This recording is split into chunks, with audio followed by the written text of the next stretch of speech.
কারো সফলতা সহ্য হয় না, তাই না? কারো সফলতা সহ্য হয় না, হিংসা হয়, সহ্য হয় না ভাই। কারো সফলতা সহ্য হয় না, হবে কিভাবে? হবে বা কিভাবে?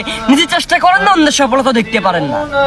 হ্যাঁ, একটা কথা মাথায় রাখবেন যে কখনো হিংসা করতে নেই, কখনো বিদ্বেষ করতে নেই, কখনো কারোর প্রতি আপনারা মানে যে আরে এই তো সফল হয়ে যাচ্ছে, হ্যাঁ আরে বাবারে দেখ সফল হয়ে যাচ্ছে। ভাই দেখেন একটা কথা বলি, আপনি একটা মানুষের সফলতা দেখে যখন হিংসা করেন না এবং কি এটা নিয়ে সমালোচনা করেন না, সে কিন্তু উপর দিকে উঠে যায়, সে কিন্তু উপর দিকে উঠে যায়, আপনি নিচের স্থানে রয়ে যান।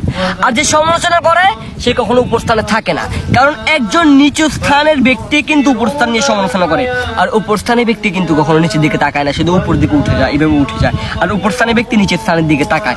একটা কথা মাথায় রাখবেন যে কারোর জন্য কারো জীবন থেকে না, আপনি আমার জন্য সমালোচনা করেন, আমার জীবনে সমালোচনা করি, আমার কাজকর্ম সমালোচনা করে, আমার একটা করে ক্ষতি হবে না। আমি যা করছি হালাল করছি, ইসলামের আইনের ভিতরে রেখে করছি, মানে হারাম কোনো কিছু করছি না।